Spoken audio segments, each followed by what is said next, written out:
PM Modi और गृह मंत्री अमित शाह ने एक बार फिर ये दिखा दिया है कि उनकी रणनीति के आगे किसी के लिए भी टिक पाना मुश्किल है। तो सीजेपी के लोग कैसे टिक पाते? कुछ समय के लिए कुछ युवाओं को अपने पाले में कर उन्हें भड़काकर अभिजीत दीपके और सीजेपी के लोगों ने धर्मेंद्र प्रधान से इस्तीफा तो करवा दिया, लेकिन असली खेला अब शुरू हुआ है और अब पुलिस के हाथ जो सबूत लगे हैं उससे सीजेपी के खेमे में हलचल तेज हो गई है। वहीं सीजेपी के नेताओं का जो वीडियो बाहर आया है वो देखकर देश के लोग हैरान हैं।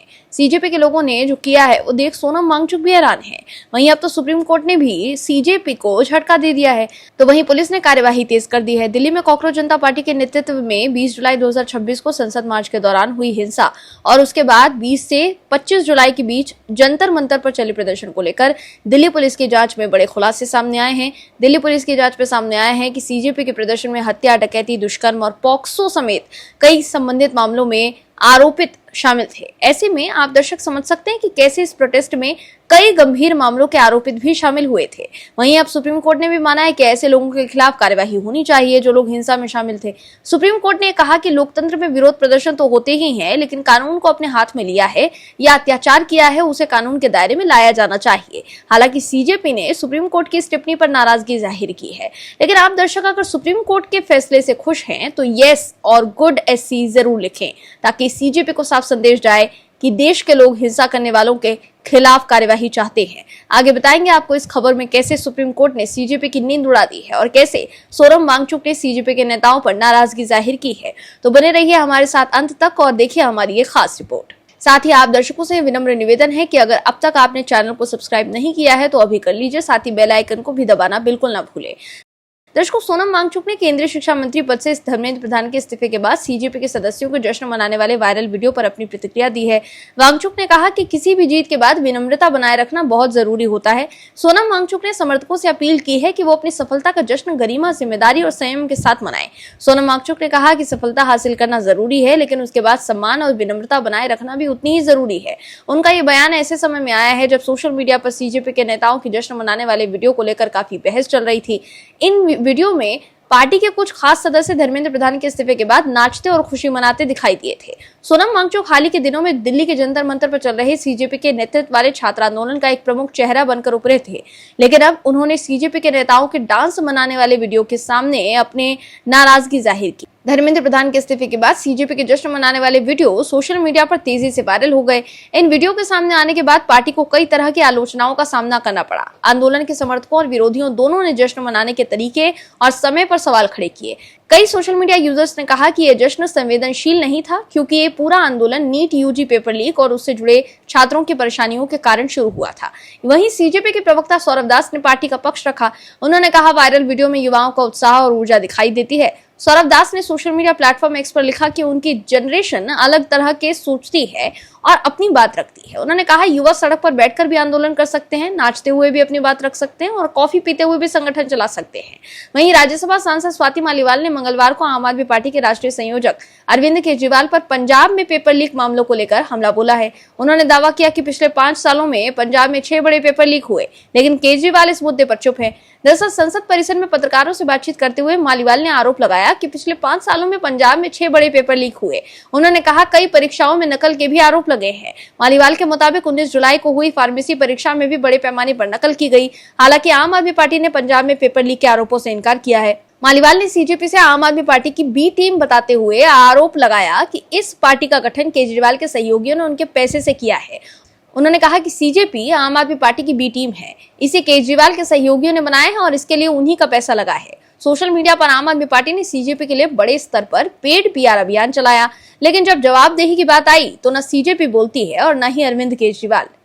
सीजेपी का आंदोलन खत्म होने के बाद अभिजीत दीपके अब सवालों के घेरे में है, तो वहीं पुलिस ने भी कार्यवाही तेज कर दी है। सीजेपी के लोग सोच रहे थे कि आंदोलन के नाम पर हिंसा करेंगे और कार्यवाही भी नहीं होगी। सरकार पर FIR वापस लेने को लेकर समझौता कर सीजेपी के लोग काफी उछल कूद मचा रहे थे, लेकिन अब पुलिस ने ऐसा खुलासा किया है जिससे सीजेपी के लोगों के होश उड़ गए हैं और अब तो पुलिस कार्यवाही भी शुरू हो गई है, जिसको लेकर जंतर मंतर से धरना खत्म कर लौटी कॉकरोच जनता पार्टी ने एक बार फिर से आंदोलन शुरू करने की बात कह दी। वहीं अभिजीत दीपके को लेकर भी कहा जा रहा है कि उन्हें भी कार्यवाही से डर सताने लगा है। यही वजह है कि दीपके अब कपिल सिब्बल से मिलकर कानून से बचने का तरीका ढूंढ रहे हैं। दर्शकों, जंतर मंतर पर हुए प्रदर्शन के दौरान हुई हिंसा के दौरान जिन युवाओं पर केस दर्ज हुए थे उन्हें वापस लेने की मांग तेज हो गई है। लेकिन इस मामले में दिल्ली पुलिस को अभी आधिकारिक आदेश नहीं मिला है। पुलिस ने 20 एफआईआर दर्ज की है। दिल्ली पुलिस ने साफ कर दिया है कि जंतर मंतर प्रदर्शन के दौरान जिन पत्रकारों पर हमले हुए थे उन केसों को वापस नहीं लिया जाएगा। दिल्ली पुलिस ने स्पष्ट कर दिया है कि सभी एफआईआर वापस नहीं ली जाएगी। केवल वो मुकदमे वापस लेने की प्रक्रिया में शामिल होंगे जो सरकार या दिल्ली पुलिस की ओर से दर्ज किए गए हैं। दूसरी ओर महिला पत्रकारों से छेड़छाड़, मारपीट, अन्य आपराधिक आरोपों जैसे निजी शिकायतों के आधार पर दर्ज मामलों में कानूनी कार्यवाही पहले की तहत जारी रहेगी। दरअसल सीजेपी के प्रवक्ता आशुतोष रंका ने एक ट्वीट किया जिसमें केंद्रीय मंत्री जेपी नड्डा और जितेंद्र सिंह को टैग करते हुए समझौते के मुताबिक काम न होने की बात कही है। आशुतोष रंका ने कहा कि समझौते में कहा गया था कि आंदोलनकारियों के खिलाफ कोई पुलिस कार्यवाही नहीं होगी। इसके बाद भी बिहार और बंगाल में बड़ी संख्या में छात्रों को गिरफ्तार किया गया है। इसके अलावा दिल्ली में सैकड़ों छात्रों को सर्विलांस किया गया है या फिर उनका उत्पीड़न किया गया है। ऐसा कई राज्यों में हो रहा है। ये बात इस बीच सामने आई जब सीजेपी ने सरकार को मंगलवार तक का अल्टीमेटम देते हुए कहा कि अगर समझौते के मुताबिक कार्यवाही नहीं हुई तो पार्टी दोबारा सड़कों पर उतरकर आंदोलन शुरू करेगी। वहीं दिल्ली पुलिस के अनुसार आंदोलन के दौरान राजधानी में लगभग 20 एफआईआर दर्ज की गई थी।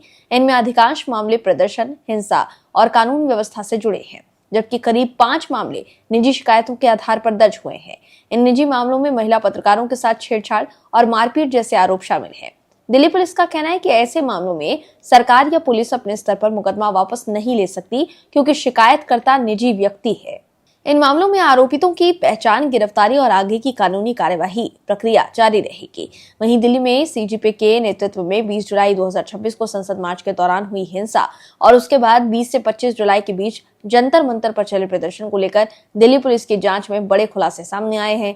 दिल्ली पुलिस के हवाले से खबरों में बताया जा रहा है कि प्रदर्शन स्थल पर मौजूद 2873 ऐसे लोगों की पहचान की गई है जिनका आपराधिक रिकॉर्ड रहा है, जिनमें से 979 लोगों पर हत्या के प्रयास, डकैती, लूट, दुष्कर्म, महिला और बच्चों के खिलाफ अपराध, आर्म्स एक्ट, अपहरण, स्नैचिंग और एनडीपीएस जैसे गंभीर मामलों में केस दर्ज है। जांच के बाद दिल्ली पुलिस का कहना है कि इन लोगों की पहचान facial recognition system, CCTV footage, police कर्मियों और आम लोगों द्वारा बनाए गए वीडियो, साथ ही अन्य तकनीकी माध्यमों से की गई है। इसके साथ ही जांच में ये भी सामने आया है कि कई आरोपित 20 से 25 जुलाई के बीच बार-बार प्रदर्शन स्थल पर लौटे।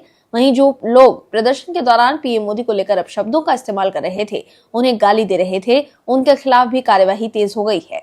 वहीं सीजेपी द्वारा एफआईआर वापस न लेने पर फिर से आंदोलन करने की बात कहने के बीच ये सामने आया है कि दर्ज एफआईआर वापस लेने को लेकर अंतिम फैसला कोर्ट का ही होगा और उसकी अनुमति के बिना कोई भी मामला स्वतः समाप्त नहीं हो सकता। अगर किसी मामले में चार्जशीट दाखिल नहीं हुई है और पर्याप्त साक्ष्य नहीं मिलते हैं तो पुलिस क्लोजर रिपोर्ट दाखिल कर सकती है।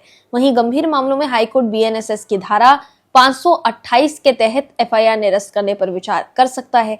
वहीं दिल्ली पुलिस ने उन आरोपों को खारिज किया है जिसमें कहा गया है कि सीजेपी के प्रदर्शनकारियों के खिलाफ बिना किसी उकसाने के बल प्रयोग किया गया। पुलिस ने अपने बयान में कहा कि प्रदर्शन के लिए केवल जंतर मंतर पर धरना देने की अनुमति दी गई थी। संसद की ओर मार्च निकालने या तय प्रदर्शन स्थल से आगे बढ़ने की इजाजत ही नहीं थी। इसके साथ ही दिल्ली पुलिस ने यह भी कहा है कि प्रदर्शनकारियों से कई बार घोषणा करके तय जगह पर ही रहने की अपील की गई। इसके बावजूद प्रदर्शन में शामिल कुछ लोग आगे बढ़ते रहे। इस दौरान बैरिकेड्स को नुकसान पहुंचाया गया, पुलिस को निशाना बनाया गया और कई पुलिस कर्मियों, जिनमें वरिष्ठ और बुजुर्ग अधिकारी भी शामिल थे, उन्हें घेर कर धक्का मुक्की और बदसलूकी की गई। तो देखा आपने कैसे पुलिस ने सीजेपी की पोल खोल दी है। कांग्रेस जनता पार्टी की मुश्किलें सुप्रीम कोर्ट ने बढ़ा दी है, जिसके बाद सीजेपी के शीर्ष नेताओं की नींदें गायब हो गई है। सीजेपी के लोग सोच रहे थे कि हिंसा करके बच जाएंगे, लेकिन अब कानून का डंडा चलना शुरू हुआ तो अभिजीत दीप के कपिल सिब्बल से मिल रहे हैं कि कहीं कानूनी पचड़े में फंसे तो बचाने के लिए कोई तो होना चाहिए। वहीं सीजेपी के प्रवक्ता आशुतोष रंका और सौरभ दास बेचैन नजर आ रहे हैं और कह रहे हैं कि सरकार ने जो कानूनी कार्यवाही न करने को लेकर वादा किया था उसे पूरा करना चाहिए। लेकिन ऐसा ट्वीट आया है जिससे सीजेपी के खेमे में हलचल तेज हो गई है, क्योंकि अब गेंद अमित शाह के पाले में और सुप्रीम कोर्ट ने भी सीजेपी वालों की नींदें उड़ा दी है। दर्शकों, सुप्रीम कोर्ट में चीफ जस्टिस सूर्यकांत की अध्यक्षता वाली बेंच ने मंगलवार को दिल्ली के जंतर मंतर और देश के अन्य हिस्सों में छात्र प्रदर्शनों के दौरान हुए पुलिस लाठीचार्ज के मामले में सुनवाई की। वहीं सुनवाई के दौरान सरकार के खिलाफ सुप्रीम कोर्ट में वरिष्ठ वकीलों की फौज उतर गई। पहले दिन की सुनवाई में senior advocate Abhishek Manu Singhvi, senior advocate Gopal Shankar Narayan समेत 10 वरिष्ठ वकीलों ने अपनी दलीलें पेश की। वहीं सरकार की ओर से सॉलिसिटर जनरल तुषार मेहता भी पेश हुए। इसके बाद सीजेपी के प्रोटेस्ट में जंतर मंतर पर लोगों को खाना खिलाने वाले जुनैद की तरफ से प्रशांत भूषण पेश हुए। भूषण ने कहा, जुनैद को पुलिस ने प्रताड़ित किया। इसी दौरान प्रशांत भूषण ने पत्थरों भरे ट्रक का मुद्दा उठाया। एडवोकेट वृंदा ग्रोवर ने कहा कि पुलिस की तैनाती के बावजूद कैसे पत्थर आ गए। वहीं सीजेपी के प्रोटेस्ट को लेकर सुप्रीम कोर्ट का कहना है कि देश भर में छात्रों के विरोध प्रदर्शन के दौरान हुई घटनाओं की निष्पक्ष और स्वतंत्र जांच होनी चाहिए। भारत के मुख्य न्यायाधीश सूर्यकांत ने कहा कि लोकतंत्र में विरोध प्रदर्शन एक स्वाभाविक हिस्सा है और देश भर में सार्वजनिक प्रदर्शनों और विरोध प्रदर्शनों पर पुलिस की प्रतिक्रिया को नियंत्रित करने के लिए एक स्पष्ट प्रोटोकॉल की आवश्यकता है। सुप्रीम कोर्ट ने पूछा कि छात्र प्रदर्शनों के दौरान पुलिस की ज्यादतियों के आरोपों की स्वतंत्र जांच क्यों नहीं होनी चाहिए। सुप्रीम कोर्ट ने छात्र विरोध प्रदर्शनों के दौरान हुई हिंसा पर कहा कि जिन लोगों ने भी ज्यादती की या कानून अपने हाथ में लिया, उनके खिलाफ भी कार्यवाही होनी चाहिए। अदालत ने कहा कि नीट परीक्षा का विरोध कर रहे छात्रों पर पुलिस की ज्यादतियों से जुड़े सभी आरोपों की निष्पक्ष और स्वतंत्र जांच होनी चाहिए। प्रदर्शनकारियों के खिलाफ पुलिस की कार्यवाही पर सुप्रीम कोर्ट ने कहा कि अगर तय नियमों का उल्लंघन होता है तो कानून को इस पर कार्यवाही करनी चाहिए। सुनवाई के दौरान सुप्रीम कोर्ट ने कहा कि लोकतंत्र में विरोध प्रदर्शन होते ही सीजेआई सूर्यकांत की अध्यक्षता वाली बेंच ने कहा कि कोर्ट पुलिस हिंसा के आरोपों की जांच कर रही है, जिसमें गंभीर चोट, महिलाओं, वकीलों और मीडिया कर्मियों पर हमले के दावे शामिल हैं। कोर्ट ने यह भी कहा कि इन आरोपों से प्रथम दृष्टया अपराध होने का मामला बनता है। वहीं सुप्रीम कोर्ट ने नीट प्रदर्शन मामले में छात्रों को राहत देते हुए हिरासत में लिए गए 18 साल से कम उम्र के छात्रों को रिहा करने का निर्देश दिया है। लेकिन कॉकरोच जनता पार्टी ने कहा कि प्रदर्शनकारियों को कानूनी कार्यवाही से राहत को लेकर सुप्रीम कोर्ट से लगाई जा रही शर्तें उन्हें मंजूर नहीं है। सीजेपी के प्रवक्ता सौरभ दास ने कहा कि सर्वोच्च अदालत की शर्तें उन्हें स्वीकार नहीं है और सरकार को उनकी मांगों को बिना किसी किंतु परंतु के पूरी करना चाहिए। हालांकि दास ने यह भी कहा कि उनकी मांगों को पूरा करने के अलावा अगर सुप्रीम कोर्ट अतिरिक्त कुछ राहत दे तो उन्हें वो मंजूर होगा। सुप्रीम कोर्ट की ओर से दिए गए निर्देशों पर सौरभ दास ने न्यूज एजेंसी एएनआई से बातचीत में कहा कि इन्हें इस तरह की शर्तें मंजूर नहीं है। उन्होंने कहा कि सुप्रीम कोर्ट अगर कुछ युवाओं के हित में कर रही है तो हम स्वागत करते हैं ऐसे आदेश का, लेकिन सुप्रीम कोर्ट जो कर रही है अपने हिसाब से कर रही है। करते रहे, हम लोग जमीन पर थे, बहुत दिनों से हमारी कुछ मांगे थी, उन्हें पूरी होनी चाहिए, ये सबसे महत्वपूर्ण है। हमने मांग की थी कि सभी लोगों के खिलाफ दर्ज एफआईआर वापस होंगे और भविष्य में भी कोई कार्यवाही नहीं होगी। जितने भी लोगों को हिरासत में लिया गया है या गिरफ्तार किया गया है उन्हें छोड़ना चाहिए। सौरभ दास ने यह भी कहा कि उन्हें सरकार की ओर से भरोसा दिया गया था कि मंगलवार को आदेश जारी कर दिया जाएगा। सोमवार रात को उनकी वार्ताकारों से लंबी बातचीत हुई और उन्होंने कहा कि हमने चर्चा की निर्देश की भाषा क्या हो। हमें यह आशंका थी कि अगर शर्तें डाली गई तो पहले से एफआईआर ना हो या शांतिपूर्ण शब्द का इस्तेमाल किया तो पुलिस के पास ताकत आ जाएगी कि जिसे पसंद नहीं करती उसे अशांत कह दे।